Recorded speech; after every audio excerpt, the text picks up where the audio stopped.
प्यारे दोस्तों, आज के इस वीडियो में हम आपको बताएंगे सदाशिव अमरापुरकर के बारे में।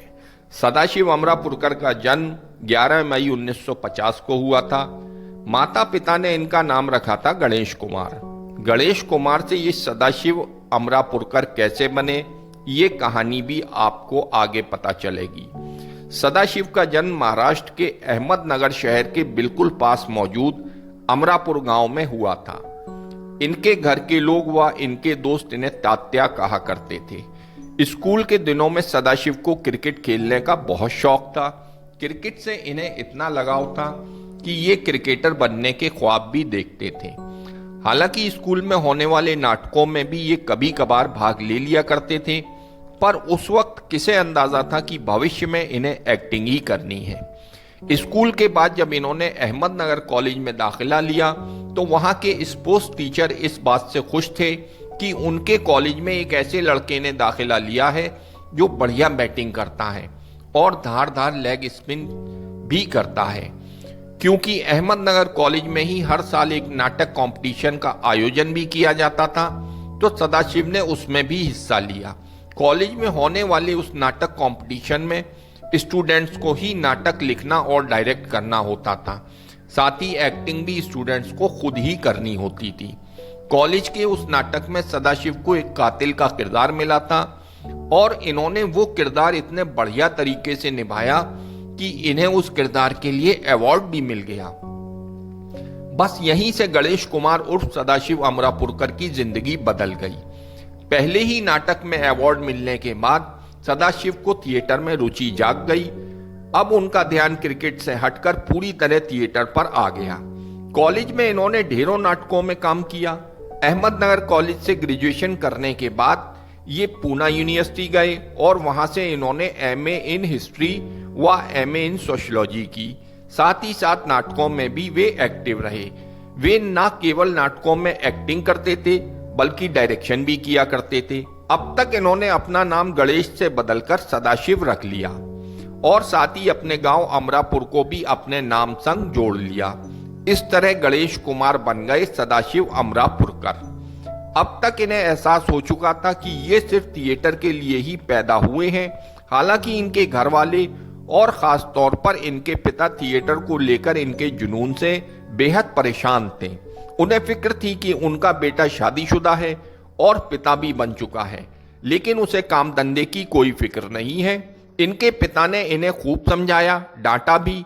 एक दिन तो इन्हें कमरे में बंद तक कर दिया, लेकिन इन्होंने अपने पिता से कह दिया कि थिएटर इनकी सांस है और ये थिएटर के अलावा कुछ और करने की सोच भी नहीं सकते। किसी के रोकने से ये नहीं रुकेंगे। इनकी जिद के सामने पिता को हार माननी ही पड़ी। इन्हें नाटक करने की छूट दे दी गई।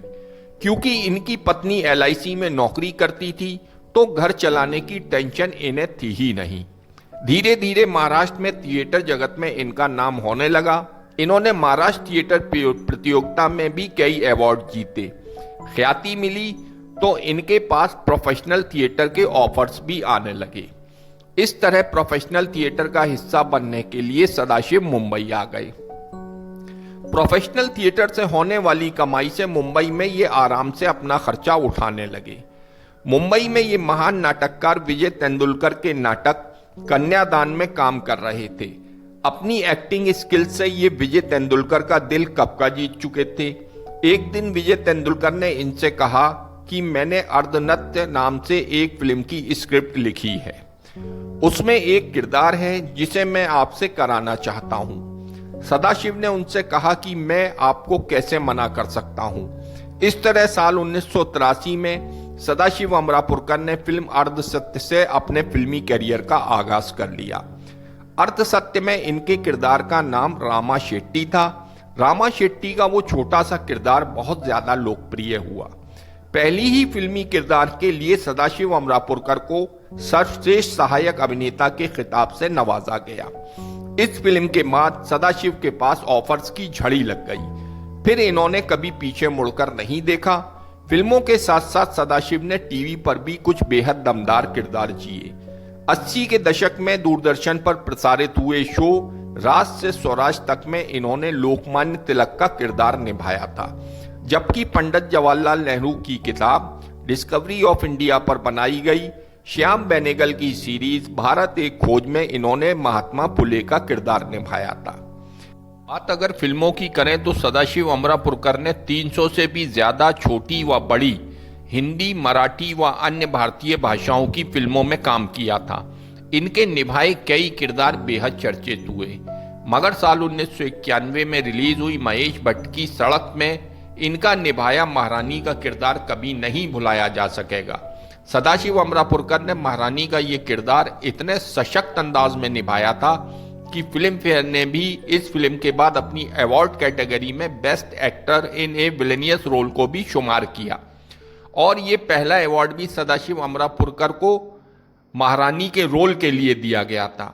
जहां ढेरों फिल्मों में इन्होंने बेहद खतरनाक और डरावने विलेन के रोल निभाए, तो कई फिल्मों में इन्होंने अपनी जबरदस्त कॉमिक टाइमिंग से अपने चाहने वालों को खूब हंसाया भी। सदाशिव अमरापुरकर केवल अभिनेता नहीं बल्कि एक समाज सेवी भी थे।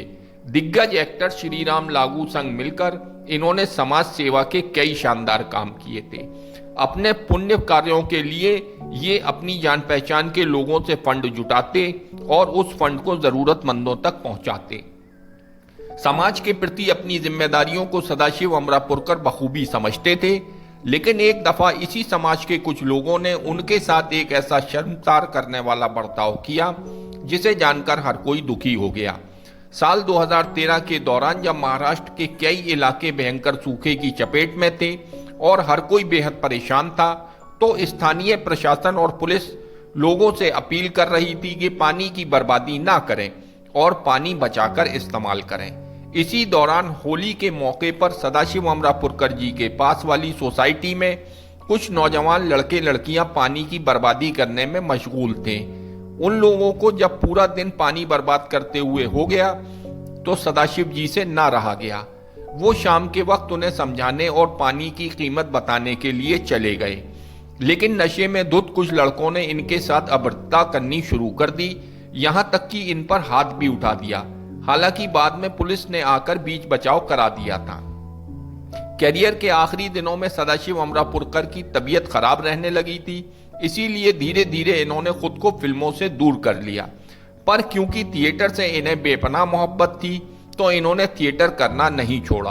अपने फिल्मी कैरियर के पीक पर रहने के दौरान भी ये बराबर थिएटर करते रहते थे। सदाशिव अमरापुरकर की आखिरी फिल्म थी साल 2013 में आई बॉम्बे टॉकीज। इस फिल्म में ये एक कैमियो में नजर आए थे। बात अगर इनके पारिवारिक जीवन की करें तो इनकी पत्नी का नाम सुनंदा कर्माकर है। सुनंदा कर्माकर इनकी बचपन की दोस्त भी थी। साल 1973 में इन दोनों का विवाह हुआ था। इन दोनों की एक बेटी है जिनका नाम रीमा अमरापुर है। रीमा अमरापुरकर डायरेक्शन के फील्ड में एक्टिव है। 3 नवंबर 2014 को फेफड़ों के कैंसर के चलते कोकिलाबेन धीरू भाई अंबानी हॉस्पिटल में सदाशिव अमरापुरकर की मौत हो गई थी, और जैसा कि सदाशिव अमरापुरकर चाहते थे उनका अंतिम संस्कार उनकी जन्मभूमि अहमदनगर में किया गया।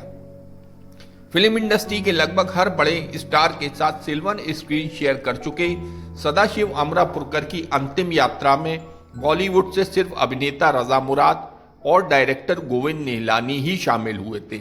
इससे आप अंदाजा लगा सकते हैं कि बॉलीवुड भी केवल चढ़ते सूरज को ही सलाम करने में विश्वास रखता है। कोई अभिनेता कितना टैलेंटेड है ये बात यहां मायने नहीं रखती। बहरहाल किस्से कहानियां